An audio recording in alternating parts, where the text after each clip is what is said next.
Bonjour tout le monde, aujourd'hui je vous propose une analyse inspirée d'Enquête exclusive, diffusée le 25 avril 2021, et qui avait pour titre « Vélo, la révolution de haut ». Cet extrait parlait d'un aménagement cyclable proposé dans le parc de la Villette par l'association Paris en Selle, où j'étais présent ce jour-là, car intéressé par la problématique. Voici l'extrait. Des militants déplient ce tapis rouge pour demander la construction d'une piste. Mais ici, ils ne sont pas vraiment les bienvenus. Vous trouverez l'extrait complet sur Twitter et dans l'article en description de cette vidéo, car pour des raisons de droit d'auteur et au vu de ma dernière vidéo qui a été supprimée par M6, je dois faire attention. En résumé, Enquête exclusive oppose le point de vue de l'association Paris en Selle. Comme il y a la place, il faut aménager un itinéraire vélo fonctionnel. À la directrice du parc de la Villette. Pour nous, dans un parc, il faut que les piétons restent prioritaires. On assiste à des accidents de plus en plus nombreux, des piétons percutés par des vélos. Qui est opposé au projet de création d'une piste cyclable dans le parc, et l'émission ajoute un avis partagé par de nombreux riverains. Enquête exclusive ici n'a pas pris le temps de rechercher l'historique ni de comprendre les problématiques et d'analyser les solutions possibles et apporte son point de vue malheureusement non objectif car on retient seulement la facette négative du vélo qui présente les cyclistes comme ce sont les nouveaux barbares urbains de notre cité, ils nous font plus peur que les toxicomanes de Stalingrad. Ce n'est pas normal. Même si ce cas de la Villette est très précis, la méthodologie d'analyse que je vais vous proposer dans cette vidéo pourra s'appliquer à de nombreux cas de figure, donc je vous encourage à regarder jusqu'au bout avant de mettre vos commentaires. Donc avant de partir, un peu d'histoire, le parc de la Villette s'étend de la porte de Pantin jusqu'à la porte de la Villette, d'où son nom. Il enjambe le canal de l'Ourcq avec 2 ponts piétons et un pont routier, et en période estivale depuis 2008, pour simplifier le passage des piétons à mobilité réduite et cyclistes, un petit passage flottant et amovible a été ajouté. Le parc est un lieu dédié au cinéma et à la musique avec des projections de cinéma en plein air, des concerts et le Philharmonie qui est pas loin dans le parc. Il a un statut un peu particulier car c'est un établissement public sous la tutelle du ministre de la Culture depuis 1993. Au niveau architectural, il est extrêmement riche et oppose la nature à l'industrie en plantant par exemple des arbres en face des escaliers et créant des infrastructures un peu folles qui sont d'ailleurs le nom des différents bâtiments. Folie. C'est quelque chose à voir, personnellement j'adore, ça me fait toujours sourire. En 1998, une sculpture nommée La bicyclette ensevelie fait son apparition dans le parc, donnant une symbolique forte et une place au vélo importante. J'avais d'ailleurs fait une vidéo spéciale sur le parc de la Villette où je me baladais dans le parc, et d'ailleurs on peut remarquer 2 choses depuis cette vidéo. La première, c'est ce petit bout de bitume qui a été rallongé depuis, simplifiant le passage des personnes à mobilité réduite et des cyclistes pour rentrer dans le parc. Au même endroit, la bordure a été rabaissée. Et à ce moment-là, il y avait également l'absence de tout ralentisseur dans le parc. Ces ralentisseurs font leur apparition en juin 2020 et c'est à partir de cette date qu'un clivage commence entre le parc et les cyclistes. Il faut savoir que chaque année, leur nombre augmente à travers le parc, étant environ de 5000 en moyenne en période creuse et de presque 10 000 passages par jour en période estivale. Comme en juin dernier, qui correspond d'ailleurs à l'installation de ces ralentisseurs. En plus des ralentisseurs, un petit panneau est toujours là pour inviter les cyclistes à ralentir en traversant le parc. Et le point le plus problématique, c'est à 18 h, au moment où les vélotaffeurs et les badauds partagent en même temps cet espace en fin de journée. Certains souhaitent juste rentrer chez eux au plus vite et d'autres prendre un verre. Et en 1 heure, ici, il y a presque 2000 passages en période estivale, ce qui représente un cycliste qui passe toutes les 2 secondes. Ouais. Ce passage entre les berges et le parc est donc très conflictuel et pour plusieurs raisons. La première, c'est que c'est la seule zone sans pavé et donc appréciée par les joggeurs, poussettes, personnes à mobilité réduite et évidemment cyclistes. Ensuite, c'est la zone la plus directe pour traverser le parc. Pour les piétons, chaque mètre compte. Cette zone de passage est au milieu des quais et du jardin et donc de nombreux piétons la traversent. Enfin, il y a de nombreux endroits où il y a des rétrécissements au niveau de l'accès du pont, à cet endroit-là où on doit prendre l'ascenseur en plein milieu de ce passage, et donc potentiellement où se retrouvent des personnes fragiles, car on prend rarement un ascenseur juste pour le plaisir de le prendre. Et à la sortie du parc où il y a un nouveau rétrécissement sous le pont. Le parc a donc souhaité limiter ce passage en installant ces ralentisseurs, mais en ne proposant aucune solution alternative aux cyclistes, d'où la proposition de Paris en Selle. Ce qui a abouti à ce tapis rouge qui a été déroulé et où j'ai pu croiser le journaliste d'Enquête exclusive, avec qui par la suite j'ai fait une interview, mais ça c'est une autre histoire que je détaillerai dans une autre vidéo. Et c'est là que je vous invite à vous abonner pour ne pas louper les prochaines vidéos. En plus c'est super important parce que ça soutient ce travail d'analyse. Merci à vous. Alors justement, l'analyse commence maintenant. L'objectif de cette vidéo est donc de réfléchir à la meilleure solution pour tous. Pour faire cette analyse, on va prendre un peu de hauteur, histoire de voir ce que l'on a comme solution. Alors ça, c'est tous les itinéraires que j'ai testés, plus d'une centaine de kilomètres parcourus, pour vous proposer le sujet le plus complet possible. Et une chose saute aux yeux, c'est le Faucon Millenium là, c'est dingue. Comme vous le voyez, il y a un nombre d'itinéraires et de possibilités assez vertigineux. Je me suis donc concentré uniquement sur 4 solutions qui doivent répondre à plusieurs critères. Le nombre d'intersections et de feux, car rares sont les cyclistes qui aiment les feux. Éviter les zones de partage avec les piétons, car c'est la source du problème ici. Vérifier l'état des pistes avec la continuité cyclable et la sécurité qu'elles offrent. Vérifier les différents dénivelés, car tous les cyclistes ne sont pas égaux face aux pentes. Et vérifier la distance et le temps. Pour faire cette étude, je me suis donc basé sur ma prise d'image et sur Komoot, qui permet de fournir des données typographiques très précises et une mesure du temps d'itinéraire et de distance objective. Vous retrouverez tous les outils que j'ai utilisés et mesures dans l'article que je vous propose en description de cette vidéo. Donc, commençons cette analyse par l'itinéraire de la Villette. Cet itinéraire, souhaité par Paris-Ancel, est également connu sous le nom de Scandibérique ou EV3, qui relie la Norvège à l'Espagne, qui offre une bonne balade de 1700 km. Au niveau du nombre d'intersections et de feux, cet itinéraire est très calme et protégé, car il n'y a qu'une seule intersection avec des véhicules sur le trajet et un seul feu qui dure en moyenne une trentaine de secondes. La zone de partage, elle, s'étend sur une distance de presque 2 km de long. Il y a également 7 rétrécissements où il est difficile de se croiser que j'ai identifié au total. L'état de la piste est bonne, séparée de la chaussée et des autres véhicules et est considérée à 100% comme cyclable. Au niveau du dénivelé, à part ce pont un petit peu abrupt, c'est le seul endroit où il y en aura. Cet itinéraire mesure 4800 mètres de long et dure approximativement 17 minutes. À part la proposition de Paris-Ancel, ici il n'y a pas grand chose à faire pour améliorer cet itinéraire.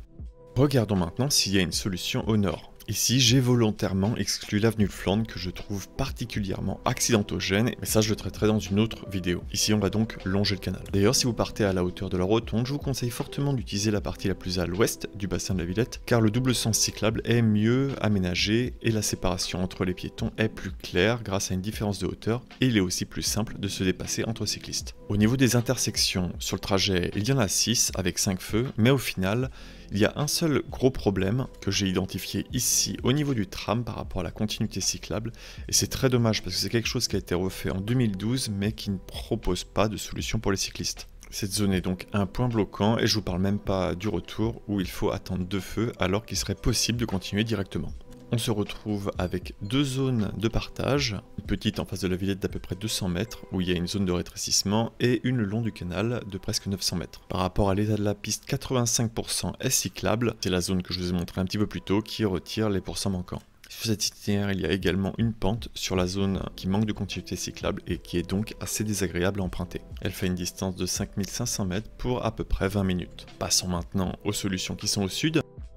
Ici, il y a 2 itinéraires qui sont proposés par Cyclotrans Europe, une association qui a pour objectif la réalisation de véloroutes reliant des endroits très éloignés comme ici l'Espagne et la Norvège. L'association propose de changer légèrement l'itinéraire du RER V ou ligne 2 du Vélopolitain qui, à la base, devait passer à travers ce parc. Et le RER V est soutenu par le collectif Vélo Île-de-France qui rassemble une trentaine d'associations. Alors voici le tracé du RER VE proposé par Cyclotrans Europe. Cette solution ajoute 17 carrefours et 8 feux sur l'itinéraire. La zone de partage, elle est réduite à 150 mètres et c'est sur un chemin de halage qui est large et permet de se croiser sans problème. Pour l'état des pistes, ici, il y a vraiment beaucoup de choses à faire. Dans un premier temps, il faut proposer une bonne continuité cyclable et claire. Au niveau de la porte de Pantin, rien ne permet de savoir clairement qu'il y a un itinéraire ici pour rejoindre les quais qui existent. Même moi qui circule ici depuis des années, je ne les ai découverts qu'en réalisant cette vidéo. Ensuite, au niveau du pont Général Leclerc, il y a un énorme problème. La logique voudrait que l'on puisse traverser ce pont pour rejoindre les quais de l'Ourcq. La continuité cyclable ici devrait passer de cette manière. Cela aurait également l'avantage d'éviter de traverser la berge plus tard et surtout cette grosse zone de rencontre sur les quais. Car actuellement, la bidirectionnelle se termine ici et en l'état,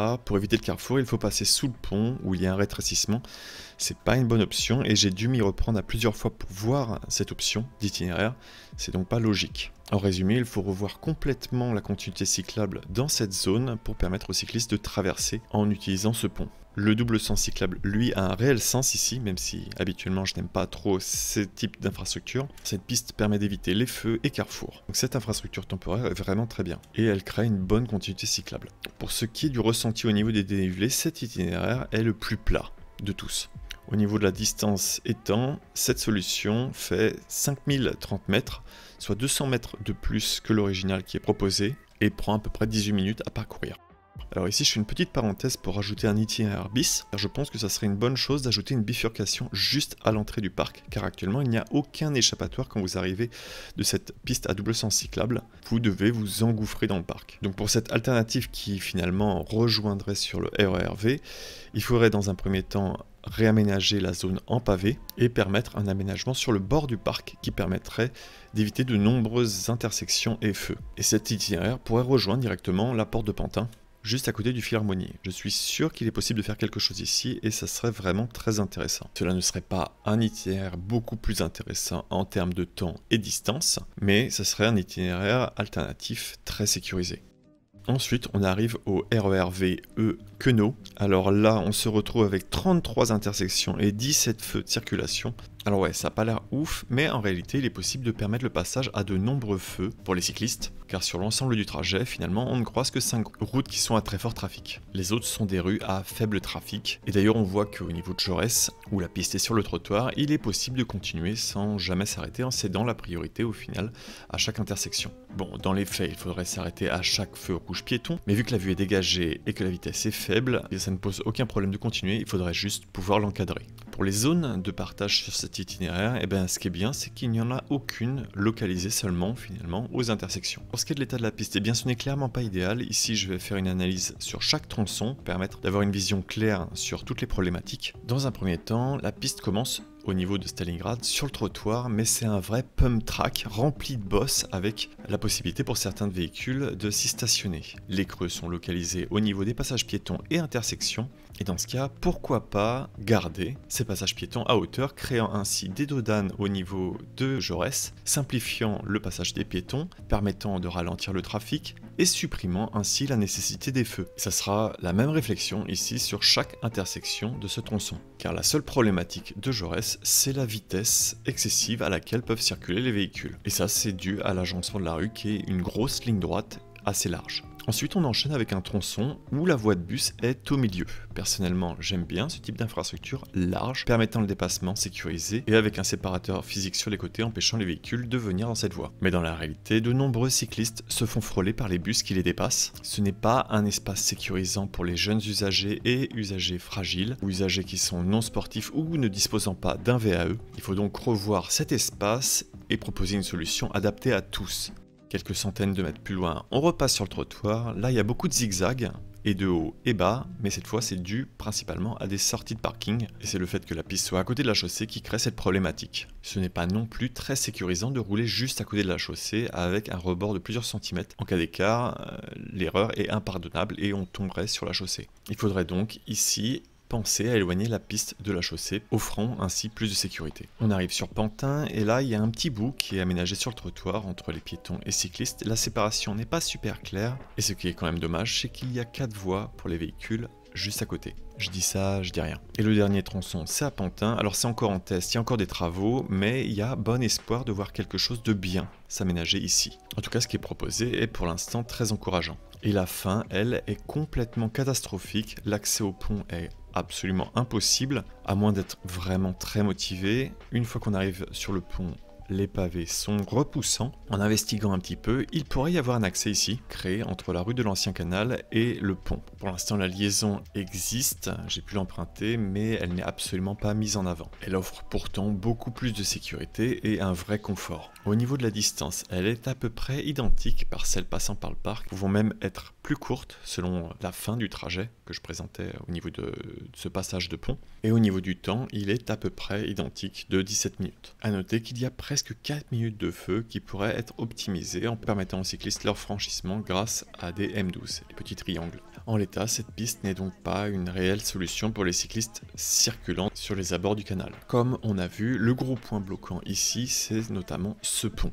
Il faudrait complètement le réaménager et permettre de créer un itinéraire cyclable clair. Et ici aussi, il est possible de créer un petit itinéraire bis à cet endroit. Actuellement, il existe bien une piste cyclable, mais elle est trop étroite pour permettre les dépassements et elle oblige les cyclistes à être serrés le long des portières, ce qui est vraiment pas agréable du tout comme sensation. Et ici aussi, la continuité cyclable n'est pas clairement indiquée, ne permettant pas aux cyclistes de découvrir cette nouvelle itinéraire.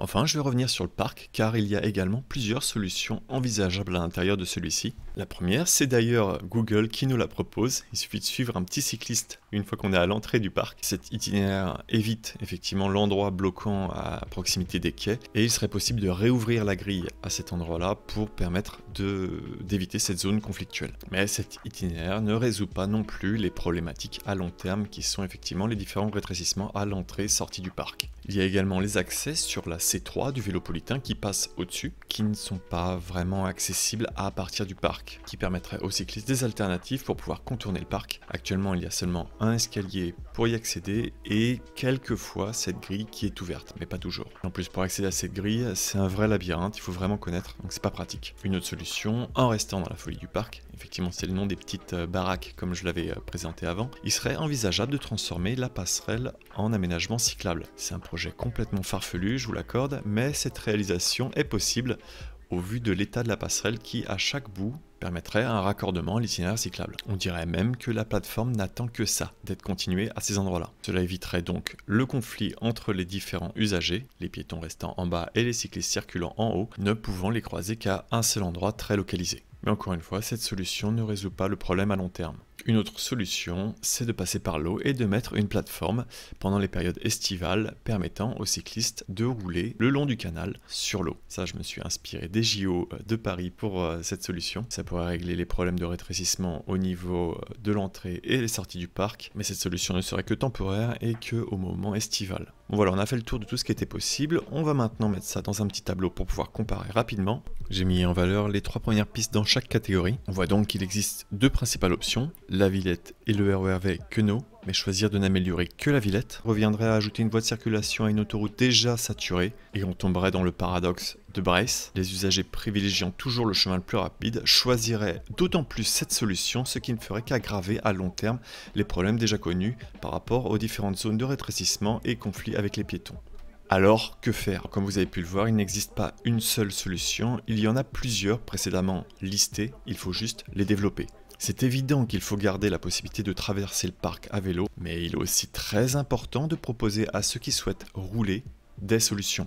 Comme je l'indiquais, au sud, cela semble la meilleure alternative possible, il faut complètement penser et réaménager l'axe de Jaurès. Il faut également proposer des échappatoires à chaque entrée et sortie du parc. Par exemple, au niveau des pavés, c'est pas idéal et un escalier, c'est pas adapté à tous les vélos. Surtout qu'à la place de cet escalier, il serait complètement possible d'y aménager une belle rampe. Il faut donc permettre une meilleure continuité cyclable dans les différentes zones que j'ai identifiées en rouge et qui sont des très grosses problématiques. Et ce qui est rassurant et encourageant, c'est que l'on n'est pas face à une situation sans solution. Il y en a de nombreuses à développer et la Villette ne doit pas être la seule solution, car en l'état, c'est le seul itinéraire sécurisé. L'interdire serait également une très mauvaise chose. Cela empêcherait de nombreux cyclistes qui ne sont pas forcément à l'aise avec le vélo de pouvoir circuler tranquillement. Car il faut avouer que le long du canal, c'est vraiment idyllique.